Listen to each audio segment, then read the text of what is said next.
Ya ayyuhalladzina amanu inna min azwajikum wa auladikum aduwwun lakum fahdharuhum.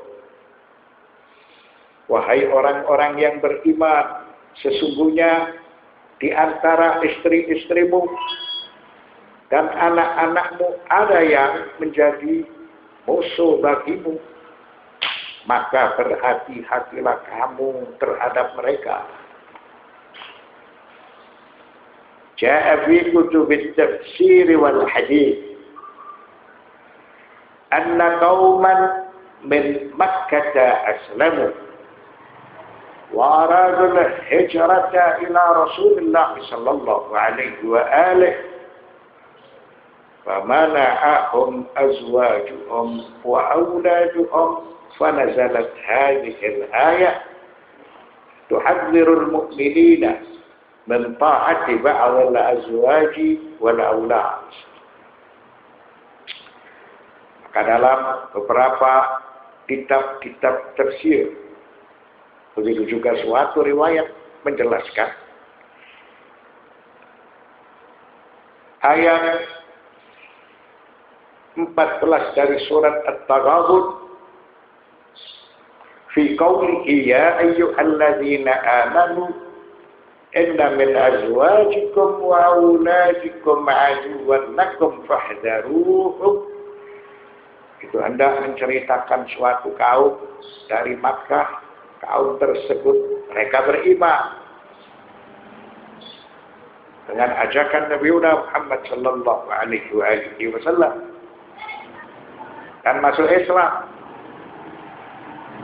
Lalu mereka hendak hijrah meninggalkan Mekah menuju Madinah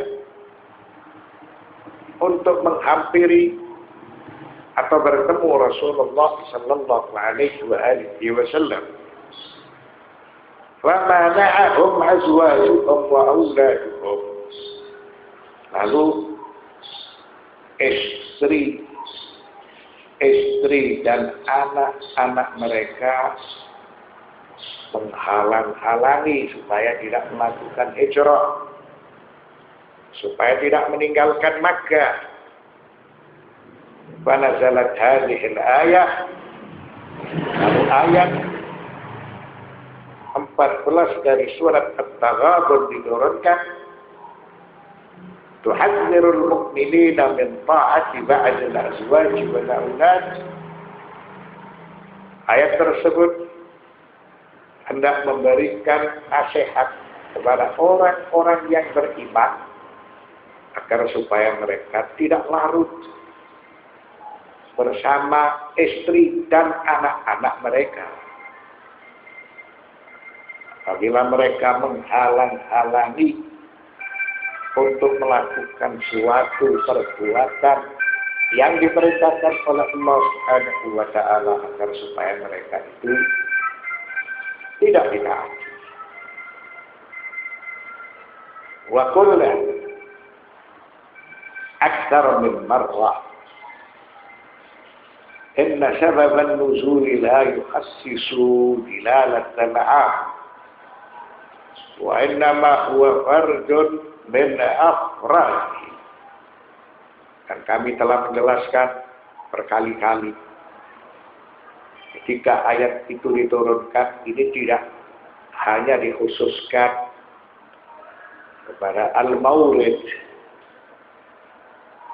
akan tetapi berlaku secara umum. Wa alaihi wa kullu zawjatin la tata'awan ma'a zawjiha ala ma fihi salahu tarafaini dinan wa dunyan wa hiya aduwwatun lahu. Maka kesimpulannya, siapa saja dari pasangan hidup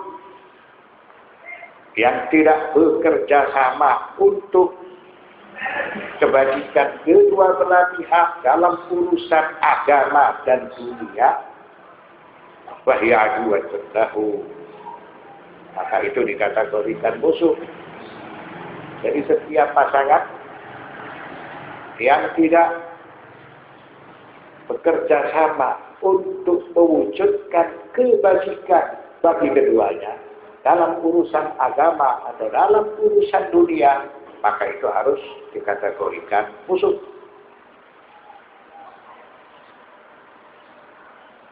Wa aylan huwa aduwwun laha idza istankafa an hadha at-ta'awuni ma'aha. Jadi tidak berbeda apakah dia suami ataukah dia istri. Ketika salah satu dari keduanya tidak melakukan yang baik menurut agama atau yang baik menurut uruf kehidupan di alam dunia, maka itu tidak perlu kita taat kepada dia. Wa nafsu syai'i yuqalu fi haqqil walid wal walad bal wal ummi wal akh wa kullu man yaf'alu ma yaf'alu kullu adu wa huwa aduwwun ka'inan man kana. Jadi ini lebih luas. Tidak hanya suami istri, akan tetapi meliputi kepada ayah, anak, ibu, saudara, siapapun dia yang apabila tidak bisa mewujudkan kebajikan demi agama atau kehidupan yang menurut uruf di alam dunia, maka dia sebagai musuh.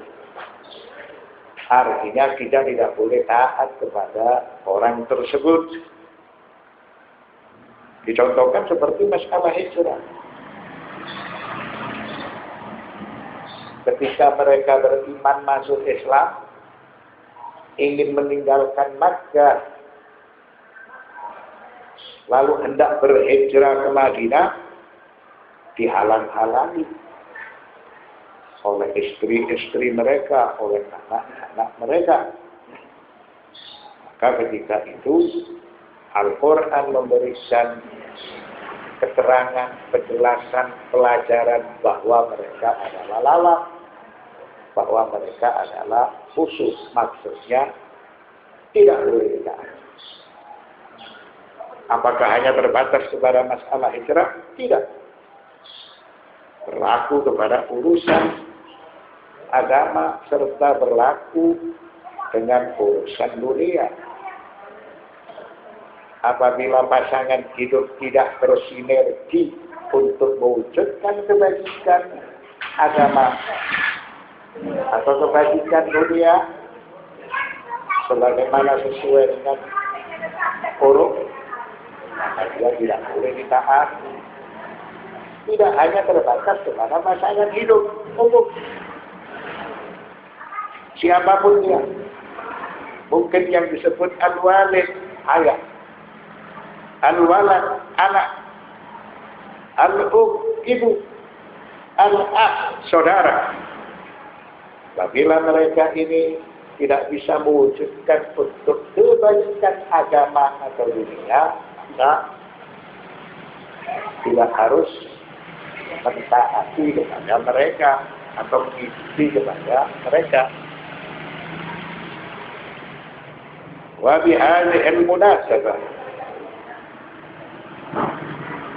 yusajjilu anna intiqal al-insani min al-'uzubati ila al-hayat az-zawjiyyah asbah bintiqalihi min ad-dunya ila al-akhirah imma ila jannatin wa imma ila narin.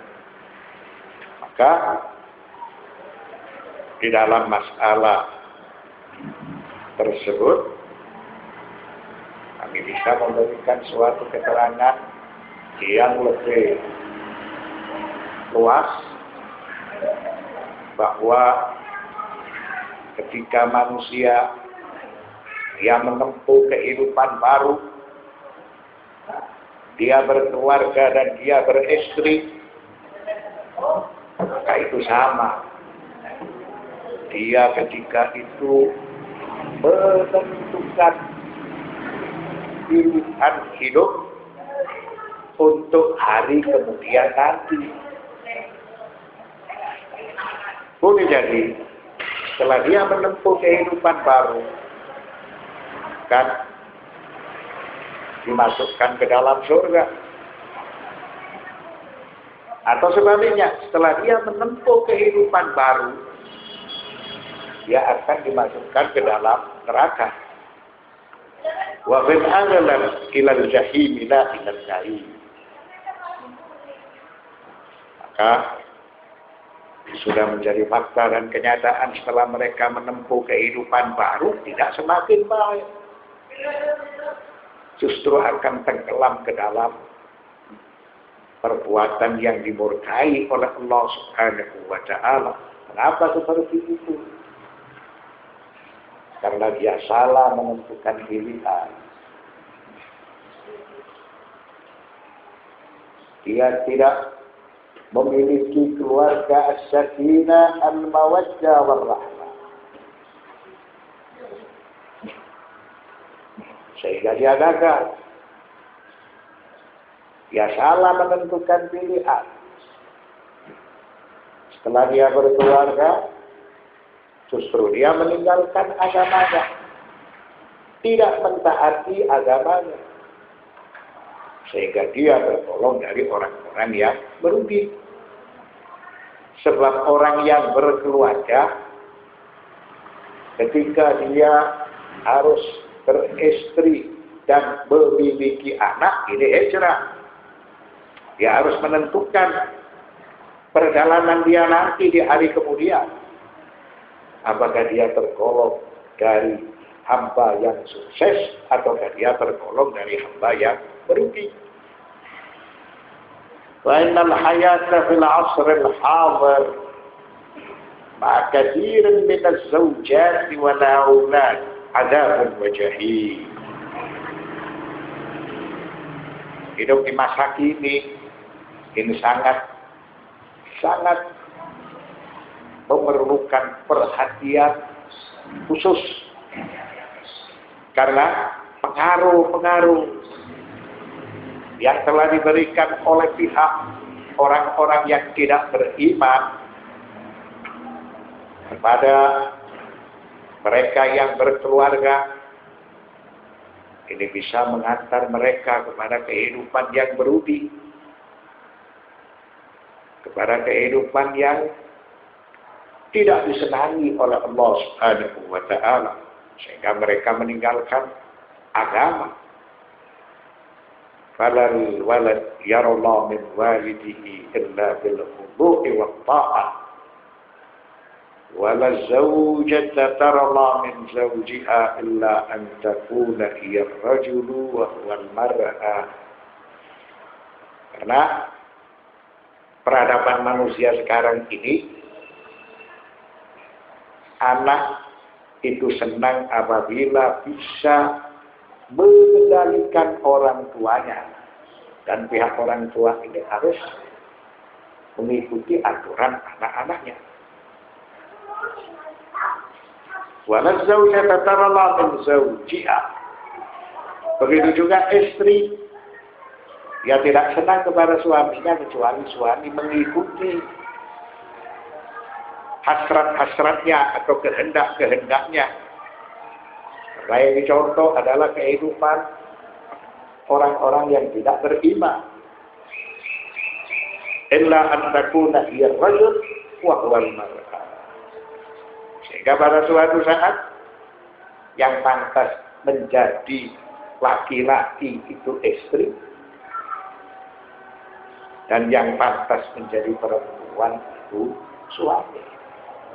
Apabila situasi keadaannya seperti itu, maka ini berarti kerugian. Dia tidak akan mendapatkan surga. Dia akan dijauhkan dari rahmat Allah.